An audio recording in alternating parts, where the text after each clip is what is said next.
If you love lager, but you're also passionate about supporting local and using British ingredients, then this video might be exactly what you're looking for. This time around, we've brewed a Helles lager, but used all British ingredients, including British hops.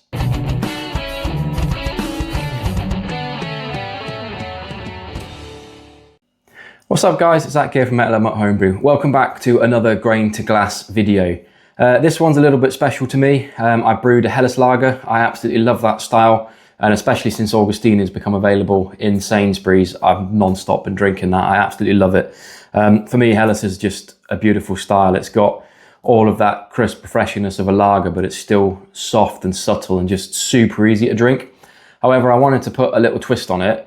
And to be honest, it's a little series idea I've been thinking of doing for a while, and I thought, why the hell not, let's give it a go. So what I've done is I've brewed a Helles lager, but used all British ingredients, so British malts, British hops, just to see what that sort of comes out like. I know there's a few breweries doing it. I think Utopian are an extremely good one, who are brewing incredible lagers using all British hops. So I thought I'd try my hand at it and see what we can come up with. So, well, let's get straight into it. So the first thing, as always, we'll chat about is the water.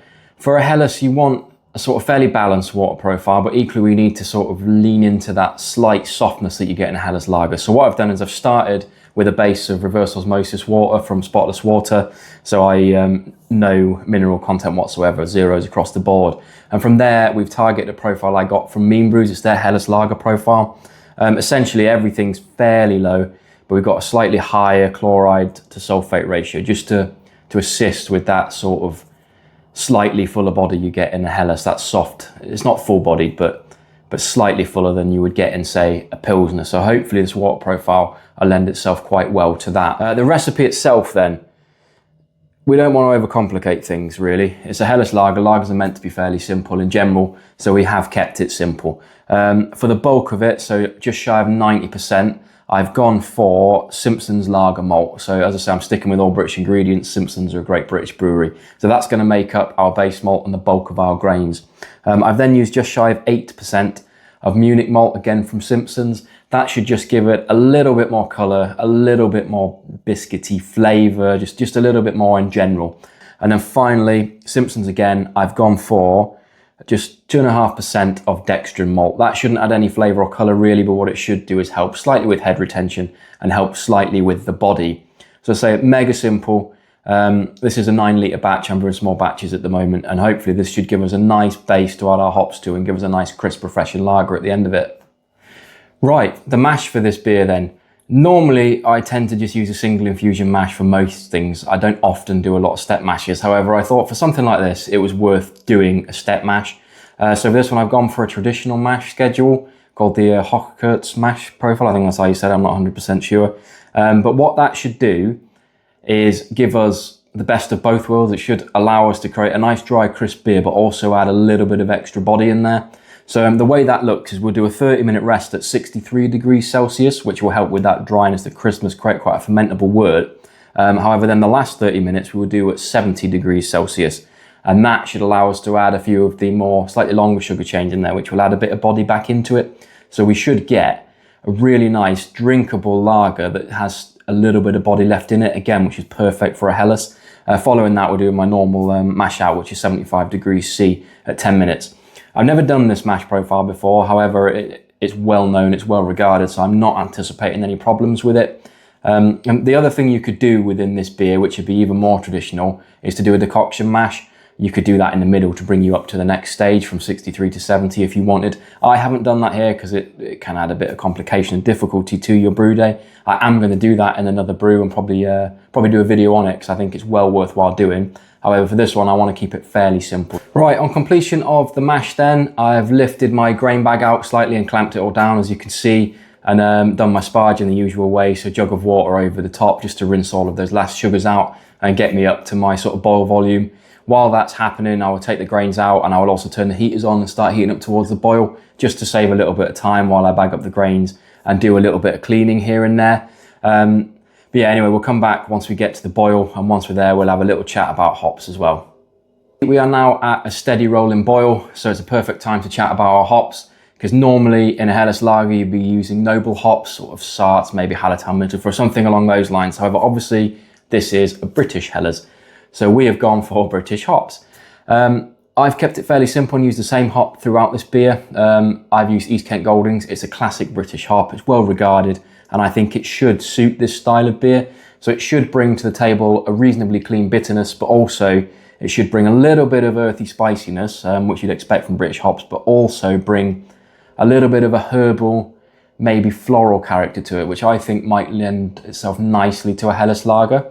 So what I've gone for is at the 60-minute mark, so right at the start of the boil, I've gone for a 10-gram addition, which in this size batch gives me about 17 IBUs. I'm adding nothing else until the 15-minute mark, so 50 minutes left of the boil, where I'm adding a further 8 grams of East Kent Goldings. The only other stuff I'm adding to the boil is yeast nutrients and a Whirlfloc tablet, which will go in around the same time as my second hop addition.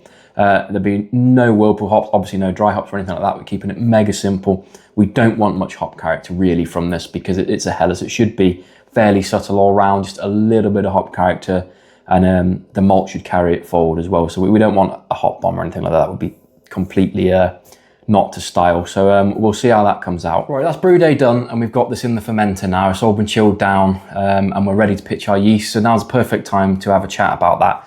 So for this one, I've gone with the absolute classic. I'm using dry yeast because I always do.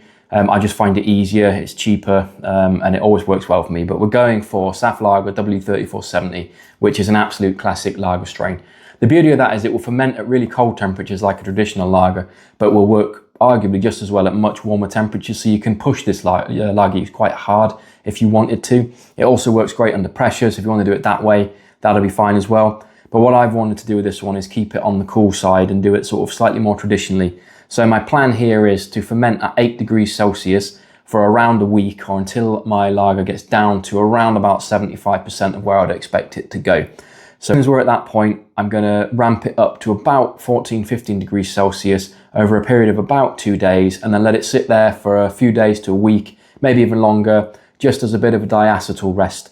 Make sure there's no diacetyl in there. I'm not anticipating any problems with that. It shouldn't take long, but we'll do it anyway as a safety measure. We'll then cold crash it, we'll get it packaged, carved up, and we'll get it drinking and see how we get on. Right, so the fermentation on this beer actually went pretty much exactly as I planned. So within a week at 8 degrees C, I was down at about 1.020, which was roughly where I expected it to be at that stage. So over 2 days, I've ramped this up to 15 degrees Celsius to do the diacetyl rest. Unfortunately, I had some family issues that meant I had to go up north for a week or so. So in the end, I had to leave this beer at 15 degrees C for around 2 weeks before I could come home and cold crash it and get it in the keg. But it's not done it any harm whatsoever. I didn't expect it to be fair. It's not going to hurt at all for a little bit of extra time at 15 degrees C. So anyway, what we'll do is we'll get this poured and then we'll have a chat about the final product.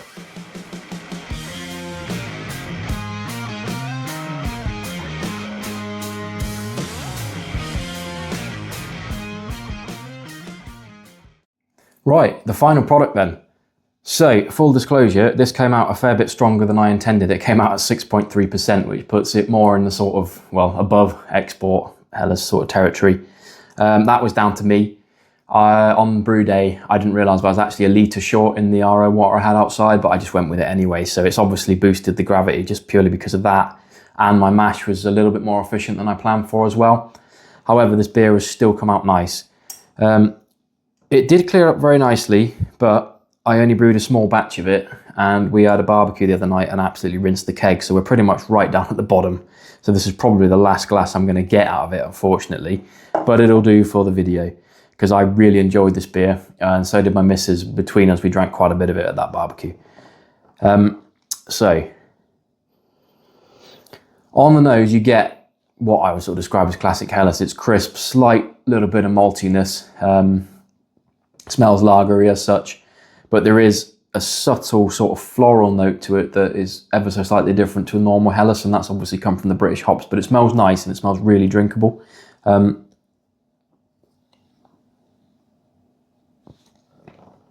mouthfeel on this, in my opinion, we got dead on. I love Augustina for that real soft, almost full-bodied feel it's got to it. It's soft, really easy to drink, and that's exactly what I wanted. And that is exactly what we've got here. So the dextrin malts worked really well. And that Hockert's mash profile has worked wonders, as well as the water profile. So I don't think I would change that at all if I was to brew another Helles. I would stick with that Mean Brews water profile, and I would stick with that mash profile because it's worked beautifully for me. In terms of flavour, I really like this. It is exactly what you'd expect from a Helles or a lager. It's crisp, it's clean, it's really easy to drink, dangerously so at 6.3%. And it's got all of the sort of normal lager character you'd expect. There's no sulphur or anything like that in it, but it's got that almost sulphury edge to it from a lager. But it works nicely, and it's very understated as you would expect from a Helles. It's not in your face in any way. It's really balanced. With the British hops, they've brought to the table an ever so slight floral, herbally note, maybe almost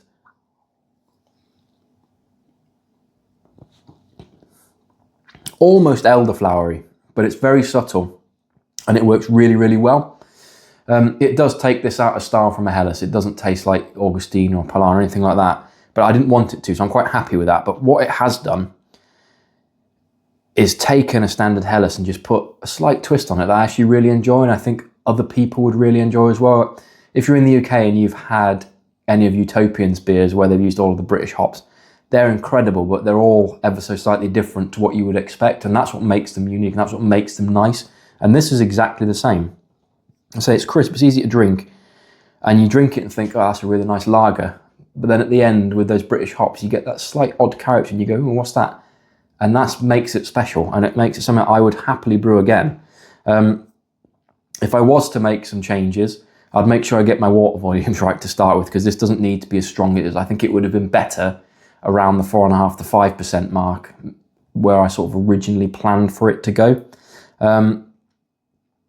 I think I would maybe add slightly more bitterness. So what I might do is take some of the East Cape Goldings that I added towards the end of the boil and put them closer to the beginning, just ramp the bitterness up ever so slightly, because could have done with just a touch more. That's not to say that it's unpleasant like this. It really does work like this, and I'm happy with it. But a little bit more bitterness might have just rounded it out ever so slightly more. But other than that, I don't think I'd change too much in there. It's a good beer. It was a nice experiment for me, and I really enjoyed it, and I'm really happy with the results. So feel free to have a go at that. And finally, I put a poll out a while back. It was actually after I brewed this. I'm thinking of making this a bit of a series, doing sort of like British hopped traditional styles that aren't British as such, and seeing if we can get good beers out of them. So I'm thinking like hazy IPAs, West Coast IPAs, those kind of things. If that's something you'd be interested in, please drop me a comment and let me know any styles you would like me to try in that sort of setup, because I think it could be a good fun experiment. It gives me something new to try. So please do give me a comment if you want me to do that. If not, thank you very much for watching, and feel free to check out any of my other videos. Cheers.